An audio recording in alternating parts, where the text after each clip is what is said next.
ओम शांति। आज 29 अप्रैल के मुरली के महावाक्य हैं। बाबा कह रहे हैं, यह तुम्हारा बहुत अमूल्य जन्म है। इसी जन्म में तुम्हें मनुष्य से देवता बनने के लिए पावन बनने का पुरुषार्थ करना है। कोई भी उल्टी सुल्टी बातें नहीं बोलनी है, लड़ना झगड़ना नहीं है, देवीय गुणों को धारण करना है। तो आज हम इसी टॉपिक पर चर्चा करेंगे और प्रैक्टिकल इसी सेशन को आगे बढ़ाएंगे। तो देवता बनना है और हमारे अंदर वह देवता बनने के गुण कहाँ तक आए हैं, उस बात पर हम आज विचार सागर मंथन करेंगे। तो डायरी में हेडिंग में आप लिखिए कि देवता जो सदा सुखी रहते हैं, देवता जो सदा आनंद में रहते हैं, तो हम आत्माएं कहाँ तक देवता बनी है। तो आज हमारा सेशन यहीं पर चलेगा कि हम कहाँ तक देवता बने हैं और देवता कैसे बन सकते हैं। ठीक है ना। तो देवता कहाँ तक बने हैं, उसके लिए हमें पहला देखना होगा कि अभी वर्तमान जीवन में देखा जाए तो देवता तो देने वाला होता है। और अभी तो हमारे जीवन में सबके पूछा जाए कि तुम्हारे जीवन में क्या है, तो वो क्या बताता है कि वह बताता है ये कमी है, वह बताता है वह कमी है ना। कुछ इस तरह का मेरे जीवन में दुख है, ये चल रहा है। तो अभी तक भी यही चल रहा है, तो हम फिर देवता कैसे बनेंगे, है ना। बहुत दूर की बात हो जाएगी। तो थोड़ा सा प्रैक्टिकली अब परिवर्तन लाने का समय हो गया है, क्योंकि समय भी तो बहुत कम बचा है ना। तो देवता बनने के लिए सबसे पहला गुण आपके अंदर होना चाहिए, जिससे आपके जीवन में बहुत आनंद आ जाएगा। क्योंकि देवता तो तभी बनोगे ना कि जीवन में आपके कोई कमी न रहे, है ना, किसी चीज की कमी न दिखे। क्योंकि देवता तो देने वाला होता है और देने वाला तभी बन सकते हैं जब उसमें भरपूरता रहती है। तो आज से पहला संकल्प आपको लिखना है कि मैं आत्मा भरपूर हूं। क्या लिखना है कि मैं आत्मा भरपूर हूं। अभी तक सीखा बहुत है, लेकिन आज से कुछ अलग इसके ऊपर आपका चिंतन चलना चाहिए। देखो, हम जिस फीलिंग में रहते हैं वैसा हम बन जाते हैं। जिस स्थिति में हम रहते हैं वही हमारा जीवन चलता है। जब हम इस फीलिंग में रहे, आज तक किस फीलिंग में रहे कि मेरे रिश्ते ठीक नहीं है, मेरे पास धन नहीं आ रहा है, दुनिया में लोग बहुत बुरे हैं, मेरे पास तो इस चीज की बहुत कमी है ना, मेरे पास तो ऊंचा पद पोजीशन भी नहीं है। आप सदा कमी की फीलिंग में ही रहे, तो आपके जीवन में हुआ क्या, इसका परिणाम क्या हुआ, आपके जीवन में कमी ही रहती रही, है ना। जैसा आपका फीलिंग जैसे आपकी कमी है, इसका अर्थ कल सिखाया था ना, स्वानुभव, स्वभाव, स्व संवाद और स्वर था, है ना। वो कोई क्रिया का समझ नहीं पा रहे थे, कोई की क्रिया कर्म, और उसमें कहते स्वर और स्वक्रिया यानी कर्म, यानी स्वयं का बोल कैसा हो, है ना। वो 5 शब्द कल और आप अच्छे से अनुभव करना। तो अभी क्या बोलते हो आप, ये कमी है, वो कमी है। इससे क्या होता है कि दुनिया में कई लोगों की सोच ऐसी चलती है कि अमीरों के पास बहुत पैसा है, हमारे पास पैसा नहीं है, तो हमारा पैसा अमीरों के पास चला गया है। क्या सोचते हैं कि हमारा पैसा कहाँ चला गया, अमीरों के पास, अमीरों से हमारे पास आएगा। नहीं, कुदरत के पास तो अरबों खरबों पैसा है ना। उसको अमीरों को इसका करने का कोई जरूरत नहीं है। लेकिन आपके संवाद, आपकी बात, आपकी फीलिंग जो है वो कमी की होने की वजह से आपके सारे बॉर्डरों पे वो पैसे रुके हुए हैं। वो जो कमी है ना, वो ट्रक सारे रुके हुए हैं। किसकी वजह से, आपके खुद की वजह से। तो अभी क्या फीलिंग में चेंज लाना है, आज से चेंज लाओ कि क्या कि मेरे पास सब कुछ भरपूर है है। आप इस फीलिंग की जो हैट है, पता नहीं कल खुशी की हैट नहीं उतारना, आप दुख की हैट लगा देते हो, तो आप जैसा होते हो ना वैसे ही दुनिया की सारी चीजें आकर्षित करती है ना। तो आप अगर अच्छी फीलिंग में हो इन एवरी टाइम, जैसे कहते हैं कि मंदिर का प्रसाद बनाते हैं ना, तो वो कभी कमी नहीं आती है, क्योंकि वो मंदिर का प्रसाद बनाते समय ही वो भावना रहती है कि भरपूर है, भरपूर है। पता थोड़ी रहता है कि कितने लोग आने वाले हैं, तो शुद्ध भावना क्या रहती है कि भरपूर है, भरपूर है, तो फिर उसमें कभी कमी नहीं आती है। तो आज से करीबन 50 बार 100 बार आपको क्या लिखना है, क्या लिखना है कि मैं आत्मा भरपूर हूं, धन की कोई वो नहीं, धन भी भरपूर है, रिश्ते बहुत अच्छे हैं, रिश्तों में मैं आत्मा इतनी संपन्न हूं कि मुझ आत्मा के रिश्ते इतने बढ़िया है पूछो मत। जैसे जैसे आप भरपूरता की तरफ संकल्प में स्थित हो जाते हो, उस फीलिंग में स्थित हो जाते हो, तो आत्मा की पूर्ण अवस्था में स्थित हो जाते हो, तो कुदरत दरवाजे खटखटाना चालू कर देती है कि हम आने वाले हैं। मतलब ये मैसेज कुदरत को मिल गया, आपने अपना मैसेज कुदरत को दे दिया कि मैं भरपूर हूं, तो फिर आप भरपूर ही होने वाले हो। तो देवता जो हमेशा भरपूर थे, देवता भगवान कह रहा है कि तुम ही देवता थे, तुम ही देवता बनने वाले हो, तो देवताओं के पास बोला कमी कैसी रह सकती है, तो देवताओं के पास कमी क्यों रही। अब थोड़ा समझ में और क्लियर करते हैं इसको, कि एक मूर्तिकार ने एक मार्बल से बहुत कट फिट करके सब कुछ करके मूर्ति बनाई, बहुत प्यारी मूर्ति बनाई। तो उसको पूछा कि बहुत टाइम लगा कि मूर्ति आपने बनाई कैसे, इतनी सुंदर मूर्ति कैसे बनाई। तो बोला मूर्ति तो थी नहीं, मूर्ति तो पहले से बन गई थी अंदर से, अभी तो मैंने खाली जो अंदर बनी थी उसको मैंने आकार दिया। तो जैसा अंदर होते हैं उसके अंदर वो मूर्ति का चित्र पहले ही बन गया था, तभी तो वो मूर्ति बाहर ला पाया, तभी तो वो मूर्ति को बाहर आकार दे पाया। तो आपके अंदर फीलिंग अगर भरपूरता की है, तो अंदर अगर आपने भरपूरता की मूर्ति बना रखी है, तो बाहर प्रत्यक्ष रूप में भी भरपूरता की मूर्ति प्रत्यक्ष हो जाएगी। आपने कमी की मूर्ति अंदर फीलिंग में है, तो बाहर कितना भी कर लो आपके जीवन में सदा कमी वाली ही फीलिंग आएगी। तो जैसे मूर्तिकार को पहले से ही अंदर से वो मूर्ति की फोटो चित्र बना लेता है, ऐसी ऐसी बनानी है, तो फिर वो बाहर तो खाली एक टाइम पास होता है, वो तो हटाता है, बोले मैं मूर्ति थोड़ी बताई, मैं तो एक्स्ट्रा चीजों को हटा रहा। तो आज से अंदर आपके ऊपर डिपेंड करता है कि आप कौन सी फीलिंग में रहते हो। तो भरपूरता की फीलिंग में दिन में 100 शब्द लाइनें लिखना चालू करो, मैं आत्मा भरपूर हूँ, मैं आत्मा भरपूर हूँ, मैं आत्मा रिश्ते में भरपूर हूँ, स्वास्थ्य में भी भरपूर हूँ, शरीर के स्वास्थ्य में भी भरपूर हूं। ये शब्द आपके चलने चाहिए, तो आप देवात्मा और आपके जीवन में खुशियां आना चालू हो जाएंगी। ठीक है, तो देवता बनने के लिए क्या आपको आज प्रैक्टिस करनी है, मैं आत्मा भरपूर। दूसरी जो प्रैक्टिस आपको करनी है, जो जीवन में आपको बहुत अच्छा आनंद देगी, आपको बहुत मजा आएगा। तो देवता लोग तो कभी दुखी नहीं होते है ना, देवता अपन तो देवता बनने वाले हैं ना, तो देवता लोग क्या नहीं होते, देवता लोग कभी दुखी नहीं होते। और हमें देखें, अभी हम अपने आप को देखें, तो हम तो कभी कभी दुखी हो जाते हैं, हम तो कभी कभी अपसेट हो जाते हैं, हमारा तो मूड चेंज हो जाता है। तो हमें दूसरी बात क्या करनी है, देवता अगर बनना है तो फिर हमारा मूड ठीक होना चाहिए, हमारे जीवन में दुख नहीं होना चाहिए, हमारे जीवन में परेशानियां नहीं होनी चाहिए। तो दूसरा काम क्या करना है कि इस दुख को दूर करने के लिए, जैसे आपका जैसे ही आप अपसेट होते हो, जैसे ही आप दुखी होते हो, तो अभी आपको देवता बनना है।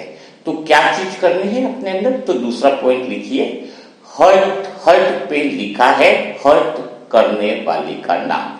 हाँ, इस बात पे अगर आपका अटेंशन है तो आपके जीवन में दुख कभी भी नहीं आएगा, आ ही नहीं सकता है, दुख आपको टच नहीं कर पाएगा, और आप देवता बनने के अंदर वो अंदर की देवता वाली जो फीलिंग है वो स्वतः ही आ जाएगी। तो कौन सा आपने दूसरा पॉइंट लिखा, दूसरा पॉइंट आपको लिखाया गया है कि हर्ट, हर्ट पे लिखा है हर्ट करने वाले का नाम। ये तो आपने बहुत बार सुना होगा कि दाने दाने पर लिखा है खाने वाले का नाम।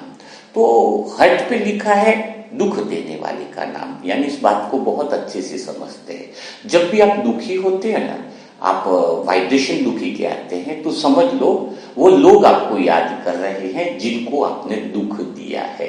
एक बादल बन जाता है, एक वायुमंडल बन जाता है, एक हवा का वाइब्रेशंस बन जाता है। वो दुखी जिनको किया है आपने, वो सारे लोगों के बादल आ जाते हैं और आत्मा का सूर्य छिप जाता है। तो आपको बहुत ज्यादा अपसेट फीलिंग होता है। तो जिन लोगों को आपने दुख पहुंचाया है, जिन लोगों को आपने मतलब हर्ट किया है अपने बोल के द्वारा, अपने विचारों के द्वारा, तो क्या होता है, उनके दिल पर आपके फिंगरप्रिंट छप चुके हैं, आपका नाम उनके ऊपर छप चुका है। क्या नाम छप चुका है कि आपने हमें दुख दिया। वो अदृश्य नियम काम करता है। तो सोचो जरा, आप दिन भर में कितने लोगों को दुख पहुंचाते हो, आपकी वजह से कितने लोगों को दुख पहुंचता है। वो आप योग करते हो ना, आप कहते हो कि वो लोग मुझे बहुत याद आते हैं। कोई ऐसे थोड़ी आते हैं कोई लोग याद, आपने उनको दुख पहुंचाया है, आपका हिसाब किताब है, तभी तो आते हैं ना आपको वो लोग याद। तो ऐसा नहीं है, मैं कहता हूँ 50, 60, 100 लोग ऐसे भी होंगे सप्ताह भर में देखा जाए जिन्होंने आपको दुख पहुंचाया होगा। तो 70 लोगों ने आपको दुख पहुंचाया है, लेकिन 5, 10, 20 ऐसे भी तो होंगे जिनको आपने दुख पहुंचाया है। तो वो वायुमंडल जो दोनों सभी के बीच में, दुख देने और लेने वालों के बीच में जो कोहरा बन जाता है, कोहरा पूरा बन जाता है, वो धुंध जो बन जाती है, वो आपके जीवन में दुखों का कारण है, शरीर की बीमारियों का भी वही कारण है। तो आज से क्या करना है ऐसा, आज से हम ऐसा क्या करें जिससे वह धुंध हट जाए, जिससे वह दुख का फीलिंग हट जाए। तो सबसे पहला अभ्यास आज से करना है क्षमा याचना, माफी मांगना ही। बोला तो बहुत बार गया है, लेकिन आज से प्रैक्टिकल जो करना है, हम देवता बनने वाले हैं, जीवन को सुखमय बनाने वाले हैं। तो बाहर से माफी मांगने में अहंकार आता है कि मैं कैसे बोलूं, भाई तुम मुझे माफ करो। तो बाहर से बोलना ही नहीं है ना तुम्हें। कई लोग तो बाहर से जो माफी मांगते हैं ना, वो तो अहंकार दिखाते हैं, मैंने तो माफी मांग ली ना उससे, और क्या है, अरे भाई माफ कर दे। बोलेंगे भी कैसे माफी मांगने में, बोल भी कैसा रहेगा, अरे भाई तू मुझे माफ कर दे। वो बोल का टोन ही उनका गलत होता है। नहीं, हमें तो हृदय से उनसे माफी मांगनी है। उन लोगों की लिस्ट बनाओ जिनके द्वारा आपने, आपकी वजह से उनको दुख पहुंचा है। वो क्षमा याचना बहुत ज्यादा जरूरी है। इसके बिना आप अपने जीवन में दुखों से मुक्त हो ही नहीं सकते हो। तो लिस्ट बनाओ, और जितने भी है जो लोग चले गए इस दुनिया से, वो भी याद आ रहे तो उनसे भी माफी मांगो। ऐसी देर तक तो क्षमा याचना का है ही, वो योग वाली क्लास सुनने का, तो उसमें तो ए अंकल, बी भाई, सी कजिन, डी डैडी, है ना, ई एम्प्लॉय है, कर्म, जो सारा लिखा है। लेकिन अभी आज से लिखो कि जिनको भी आपकी वजह से दुख पहुंचा है उनसे माफी मांगनी है। अच्छा, कई बार आपको लगता है कि कई लोग आपको जाने अनजाने में दुख दे रहे हैं, परेशान कर रहे हैं। आप सोचोगे मैंने तो इनके साथ कुछ गलती की ही नहीं, मैं इनके साथ क्यों माफी मांगू, है ना, लगता है ना कई बार। तो आपको क्या करना है, एक बात हमेशा ध्यान रखना, इस जन्म की बात नहीं है। वो अगर आपको परेशान कर रहा है, कोई इंसान को दुख दे रहा है, आपके इसके बीच में वो धुंध को आपको हटाना। आपका टारगेट क्या है, उससे लड़ना नहीं है, उससे झगड़ना नहीं है, वो धुंध को मिटाना है। वो दुख की फीलिंग के जो तार जुड़े हुए हैं, उस तारों को काटना बहुत ज्यादा जरूरी है। तो आप ये समझ लो कि आपने इस जन्म में नहीं तो उसको पिछले जन्म में दुख जरूर पहुंचाया है, उस आत्मा को आपने तकलीफ पहुंचाई है। जब हमें अंदर से ऐसा फीलिंग भी आता है ना कि मैंने अज्ञानतावश किसी को तकलीफ पहुंचाई, तो रोना आ जाता है।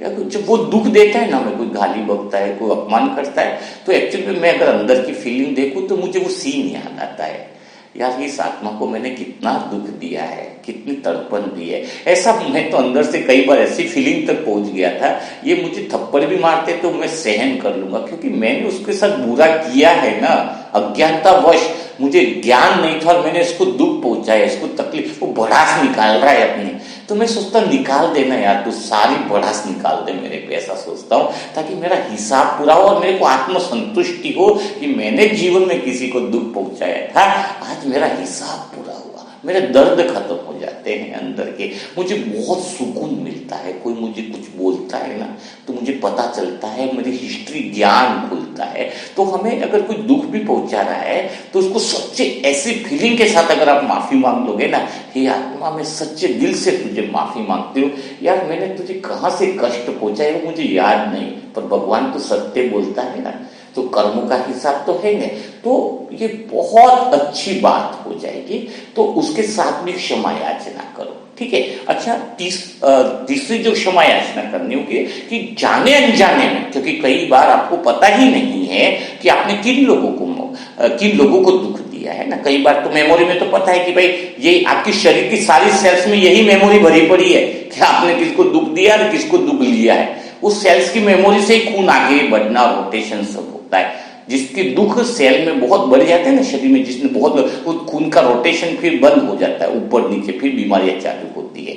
आपका शरीर बहुत बढ़िया चले है, हड्डी में दर्द है, ये है क्योंकि कहीं ना कहीं वो मेमोरी अटकी पड़ी है, वो ऊर्जा का प्रवाह रुका हुआ है। तो आपको क्या करना है कि हे आत्माओं, मैंने जाने अनजाने में जिसको भी दुख दिया है, जाने अनजाने में पूरे दिन में, तो मैं उन सबसे क्षमा मांगती हूँ। और एक बात और करनी है, उसमें ऐड करनी है कि जिन्होंने मुझे चोट पहुंचाई है, जिन्होंने मुझे दुख पहुंचाई है, तो मैं उनको माफ करती हूँ। क्योंकि भगवान क्या कहता है कि अगर रात को सोने से पहले तुमने सबको माफ कर दिया तो तुम्हारे कुछ गुनाह जो तुमने किए जाने अनजाने में, उसको सुबह उठने से पहले मैं माफ कर दूंगा।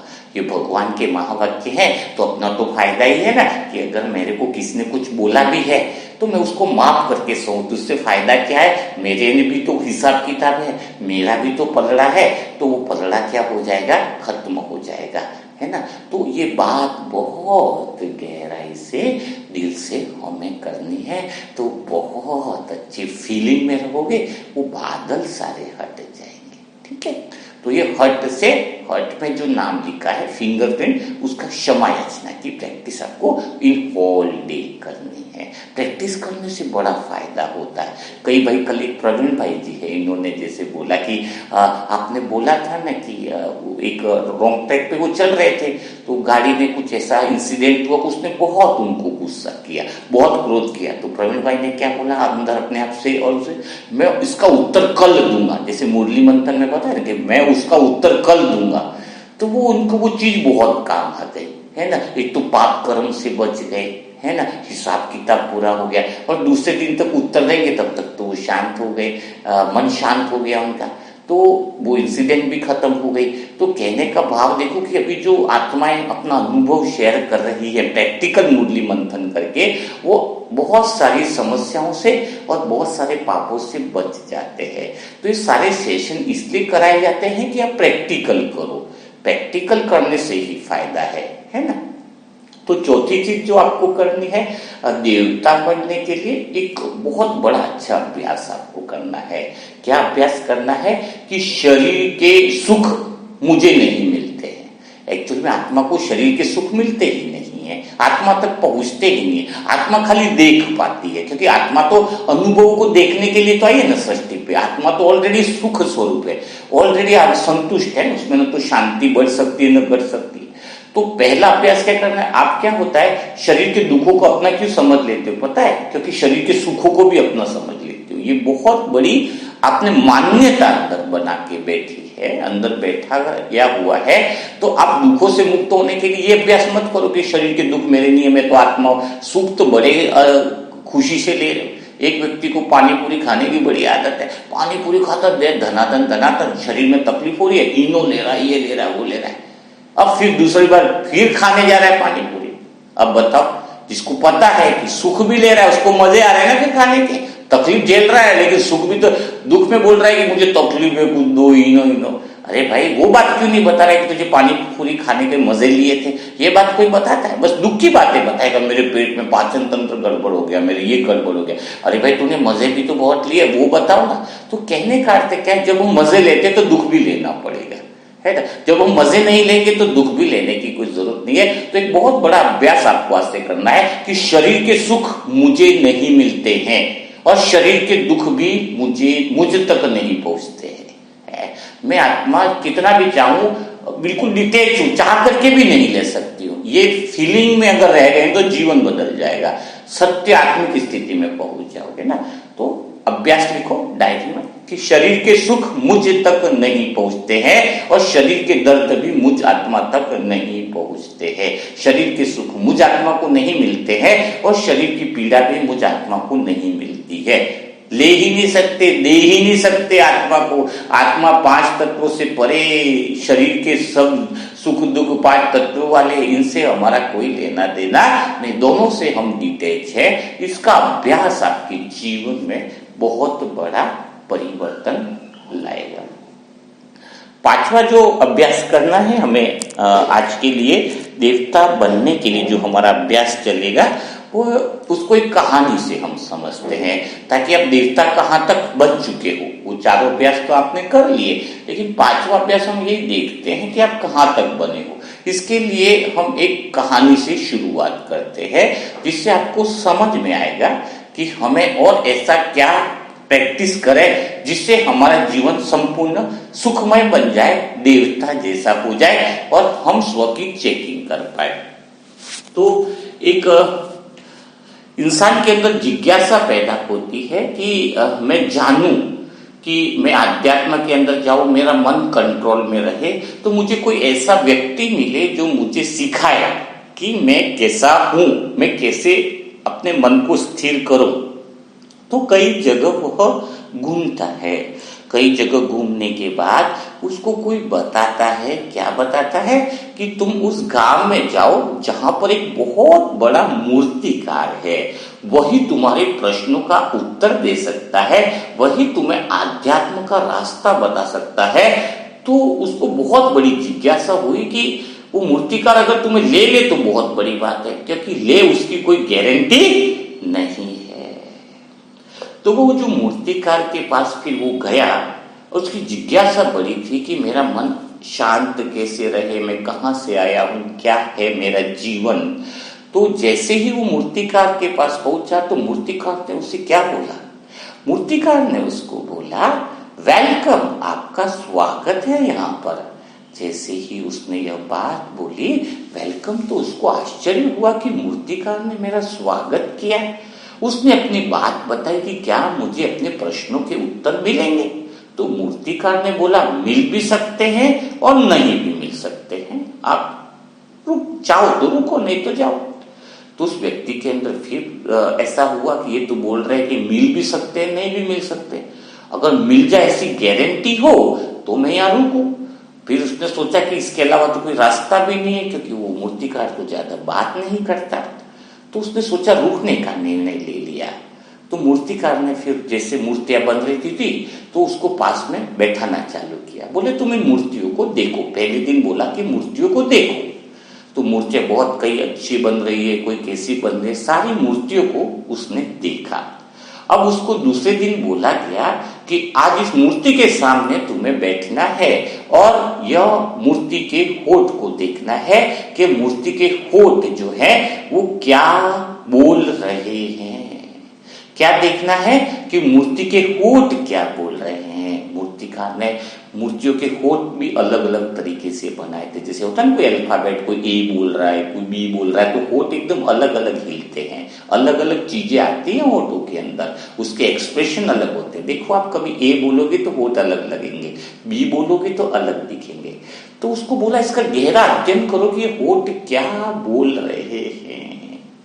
वो बेटा सबके होठ मूर्तियों के अलग अलग दिख रहे हैं और वो अपने हिसाब से अनुमान लगाने लगा कि ये तो कुछ ऐसा बोल रहे हैं कि सदा खुश रहो, ऐसा बोल रहे हैं कि तुम ऐसे रहो। तो सब एक्सप्रेशन के हिसाब से होठ को वो पकड़ने लगा।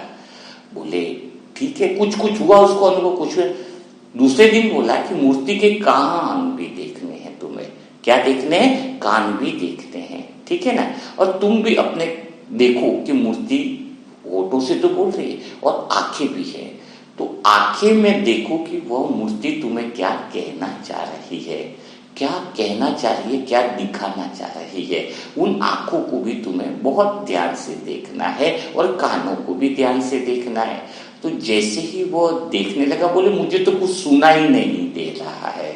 बहुत 1-2 घंटा बैठा, लेकिन मूर्ति क्या कह रही है वो मेरे कान सुन नहीं पा रहे हैं। तो मूर्तिकार ने कहा कि कानों से सुनने का अभ्यास करोगे तो मूर्ति क्या बोल रही है कभी सुन नहीं पाओगे। तुम हृदय से सुनो, ये बात भूल जाओ कि मूर्ति जो मुझे कुछ कहने वाली है वह मैं हृदय से सुनूं, वो क्या बोल रही है, अपनी भाषा में क्या कहना चाह रही है, वह मैं ध्यान से देखूं, है ध्यान से सुनूं, हृदय से सुनूं। तो जब उसका अभ्यास हुआ हृदय से सुनने में, तो उसने बहुत सारी बातों को पाया, बहुत सारी चीजों को थोड़ा सा अनुभव किया, 10% 20%। तो उसको पता चला कि कुछ तो है, कुछ तो सुनाई दे रहा है, कुछ तो एक अलग सा एहसास आ रहा है, ये आंखें मूर्ति की कुछ न कुछ तो बोल रही है, ठीक है। यहां तक वो पहुंच गया। अब 2 दिन हो गए, इसके बाद कहा कि जाओ तुम उस मूर्ति के पास बैठ जाओ, अब वो मूर्ति क्या बोल रही है, क्या कह रही है और क्या सुन रही है, वो तीनों बातें मुझे लिख करके बताओ। 1 घंटा ले लो चाहे 4 घंटा ले लो। तो एक मूर्ति के पास चौक में उसको बैठा दिया गया, लेकिन बात ऐसी थी कि मूर्ति के ऊपर ढक दिया गया। क्या ढक दिया गया? मूर्ति के ऊपर कवर ढका हुआ था। अब वो सोच के परेशान हुआ कि मूर्ति क्या बोल रही है, कैसे अभ्यास करूं, न तो उसकी आंखें दिख रही है, न उसके कान दिख रहे हैं, न उसके होठ दिख रहे हैं, तो मैं कैसे बताऊं कि मूर्ति क्या बोल रही है। लेकिन फिर भी बहुत गहराई से देखा, सुनने की कोशिश करी, और बहुत टाइम के बाद मूर्तिकार ने बोला उसका कवर हटा लो। तो मूर्ति के ऊपर से जैसे ही कवर हटाया तो वो मूर्ति उसके खुद की बनी हुई थी। किसकी बनी हुई थी? वह मूर्ति उसके खुद की बनी हुई थी। वो अपनी मूर्ति को देखकर बहुत बड़ा अचरज में पड़ गया, और जो दूसरी मूर्तियों के बारे में देखना चाह रहा था, और स्वयं की मूर्ति को देखकर सोचने लगा कि मेरी आंखें क्या कह रही है, मेरे होठ क्या कह रहे हैं, मेरे कान क्या कह रहे हैं। तो आज इस बात से आपको बहुत गहरी बात समझ में आ जाएगी, अगर आप देवता बनना चाह रहे हो, है ना। तो क्या चेकिंग मिलेगी कि आप कहां तक देवता बने हो। इस कहानी से आपको क्या समझ में आ रहा है कि आपके शरीर की एक मूर्ति फोटो सामने रख लो। अभी इसी समय है ना, प्रैक्टिस तो हम प्रैक्टिकल में करते हैं ना। तो 5वां अभ्यास क्या है? अपने शरीर रूपी मूर्ति को सामने रख दो। सभी के शरीर की मूर्तियां अपने सामने रख लो, ठीक है। आपको पता है अब अपने शरीर की मूर्ति को देखना है कि वह क्या बोल रही है, ठीक है। तो आप अपने जीवन में सदा के लिए दुखों से मुक्त हो जाओगे। जब आप अपने शरीर की मूर्ति को समझ पाओगे तो सब कुछ समझ पाओगे। अब आंखों पे आते हैं। आपको पता है आपके शरीर रूपी मूर्ति की आंखें बहुत अच्छे से बातें करती है, बहुत अच्छे से जवाब देती है। अब सब लोग चेकिंग करने के लिए तैयार हो जाओ। आंखें भी बोलती हैं और होठ भी बोलते हैं, ठीक है ना। आंखें पता है ना कैसे, आप आंखें कैसे बोलती हैं? जब आंखें आपकी किसी चीज में आसक्त हो जाती हैं, किसी भी चीज में कैसे हो जाती हैं? आसक्त हो जाती है, लवलीन हो जाती है, उसमें घुस जाती है। आप कहते हैं ना मुझे तो कोई आसक्ति नहीं है, खाने में आसक्ति नहीं है, मुझे इसमें आसक्ति नहीं है। तो शंकर जी की आंखें कैसे बताते हैं? शिव जी की आंखें देखिए, आधी खुली और आधी खुली रहती है, आधी बंद रहती है। और आपकी आंखें कैसी है? जैसे आप पिक्चर देखते हो। हाँ, एक ब्राह्मण आत्मा बोले मेरे को इंटरेस्ट थोड़ी है, मैं तो ऐसे ही देखता, ऐसे ही देखता हूं, मैं तो पिक्चर है। मैंने सबकी आंखों का एनालिसिस किया। ये कौन सी थी, एक मूवी आई अभी, मैं आत्मा सब जगह जाती हूँ क्योंकि मुझे तो एनालिसिस करना होता है, मैं क्योंकि मुझे अंदर से चेंज रहा। ये केसरी चैप्टर 2 देखने के लिए गए थे हम सब आत्माएं। तो मैंने डायरी पेन था, तो सबकी बाबा के बच्चे मैं लेके जाता हूँ, मैं प्रैक्टिकल कराता हूँ ना सही। तो सब में से 10 आत्मा में से 4 आत्माएं ऐसी थी पिक्चर देखते वक्त जिनकी आंखें बिल्कुल बड़ी बड़ी थी, बड़ी हो गई थी एकदम से, ऐसा लग रहा था कि अब क्या। तो जब आसक्ति की जो आंखें होती है ना, उसमें लवलीन होने वाला, तो वो आंखें एकदम बड़ी हो जाती है। आप देखना जैसे ही आंखें बड़ी हो गई तो आप समझ लेना आप उसमें फंस चुके हो। क्या कर रहे हो? फंस चुके हो। मैं आत्मा बड़ा आनंद ले रही थी, इंटरवल तक तो मैंने 4-6 आत्माओं को देखा, तो 3-4 आत्माएं ऐसी थी स्थिर योगी कि थोड़ी खुली थोड़ी बंद, उसमें से कुछ सीखने का ले रही थी कि कुछ देख रही थी कि उससे मुझे क्या मिले, क्या एनालिसिस हो, है ना। तो वो आपकी आंखें जब किसी भी चीज में बहुत बड़ी हो जाए तो आप समझ लेना आप उसमें फंसे हुए हो, चाहे वो कोई भी चीज हो सकती है, ठीक है। तो आपकी शरीर की मूर्ति बताती है कि आप कहां तक देवता बने हो। मेरा आंखों पे बड़ा ध्यान रहता है, मेरी आंखें कभी मैं पूरी खोली हुई नहीं रखता हूं इस दुनिया के लिए, आधी बंद है आधी खुली हुई बहुत, यानी मुझे कोई भी चीज दिखा दे मुझे इस पे असर होने वाला ही नहीं है। तो मैं आत्मा चाहे थिएटर में हूं, चाहे रूम में हूं, चाहे कहीं पर भी हूं, हाँ पता चलेगा ना कि मैं कहीं फंस तो नहीं रही हूं, है ना। तो बाबा के बच्चे इन एवरी टाइम अपने सेंटर पॉइंट में रहे, जगह कौन सी है ये कोई मायने नहीं रखता है। तो बड़ा आनंद आया। फिर उनको वो सेशन कराया कि आप देखो अभी भी फंस रहे हो। 4 को काम करने के लिए 4 को बोला कि तुम कहीं जाओ मत ऐसी चीजों में क्योंकि तुम बिल्कुल आसक्त हो जाते हो, और 3 को बोला तुम पास हो, तुम किधर भी कोने में चले जाओ तुम्हें कुछ फर्क नहीं होने वाला है, क्योंकि मैं देखना चाहता हूँ सिखाया तो क्या फर्क आया है उनकी लाइफ में। तो आंखों की आपकी मूर्ति क्या बोलती है, आप अपनी आंखों की मूर्ति को चेक करो, आप कितना फंसे हुए किन किन चीजों में, वो आपकी आंखें बताती है। अब आपके होठ और आंखों के ऊपर हम आते हैं, ठीक है, देवता कहां तक बने। होठ से कई लोग देखो अंदर चेक करो, होठ से बोल रहे हैं, होठ और आंखें दोनों का समन्वय बनाना है तो कर्मेंद्रिय आपकी बंद, होठ से बोल रहे हैं अरे आप तो मेरी बहन हो। होठ क्या बोल रहे हैं, क्या बोल रहे हो कि आप तो मेरी बहन हो, और आखिर फाड़ के क्या हो रहा है, काम वासना विकार। मुंह से बोल रहे हो अरे आप तो मेरे भाभी हो, अरे भाभी जी आप कैसे हो, होठ पे बोल रहे भाभी जी कैसे हो, और आंखों में विकार काम वासना है, हिंसा कर रहे हो आप। ये सच्ची हिंसा क्या है? बाबा ने कहा ना कि देवता तो अहिंसक होते हैं। अहिंसक का अर्थ क्या, वो किसी को मारना पीटना नहीं होता है कि हम लोग किसी को भी मारेंगे पीटेंगे थोड़ी, हम तो अहिंसक है, देवता बनने वाले। वो हिंसा नहीं, आप आंखों से जो हिंसा कर रहे हो उसका क्या होगा, है आपके होठ और आंखों में समन्वय नहीं है। होठ बोल रहे हैं आप ये हो मेरे लिए, होठ बोल रहे हैं आप बहुत अच्छे हो, आपके जैसा तो मिलेंगे, आंखें कह रही हैं कहाँ आ गया, है ना। तो होठ और आंखें जो आपकी बोल रही है, अपने शरीर की मूर्ति को पहचानो। आपकी आंखें क्या क्या बोलती है, आपकी आंखें क्या क्या जवाब देती है, आपके कान क्या क्या सुनने को लिए आतुर होते हैं।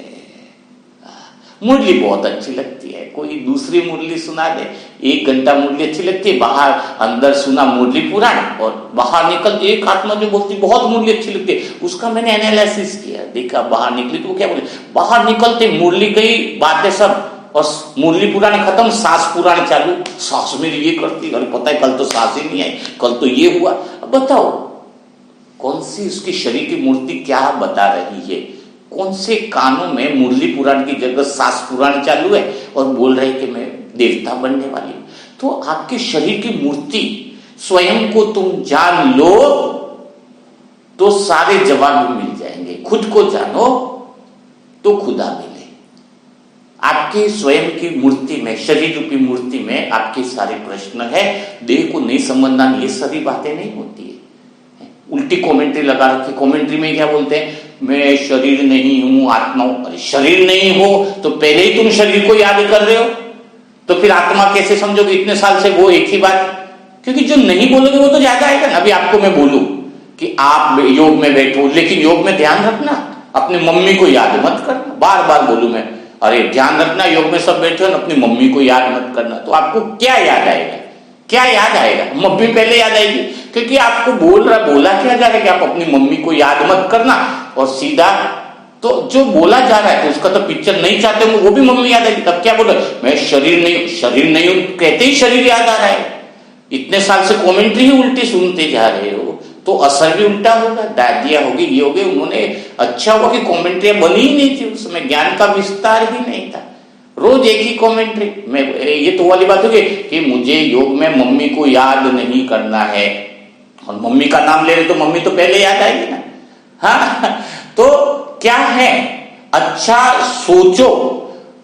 वो कहते हैं ना गांधी जी वाला, बुरा मत सोचो बुरा मत देखो। अरे बुरा मत सोचो तो बुरा, तुम मत सोचो तो बुराई और आएगी, फोटो आएगी। बुरा मत देखो तो जो देखा है वो तो और आएगा। इसकी जगह देखो अच्छा देखो, है तो अच्छी चीजों की इमेज लाओ, है ना, अच्छा ही देखो, अच्छा ही सुनो, है ना, तो अच्छी अच्छी इमेज लाओ। मैं आत्मा हूं, वो इमेज है। मैं शरीर नहीं हूं करके योग की कमेंट्री कभी चालू मत करना, वरना तुम कभी भी लास्ट के संगम में विनाश होगा, सत्युग सामने खड़ा होगा और तब भी बोलोगे मैं शरीर नहीं।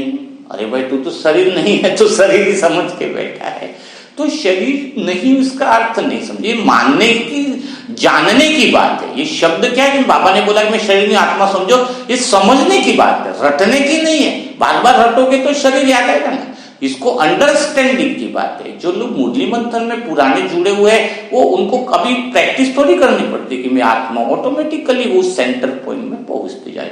तो आप शरीर की मूर्ति को, स्वयं को देखो, तो स्वयं के जवाब जो है ढूंढ लोगे तो क्या होगा कि भगवान भी आपको जवाब देना चालू कर देगा।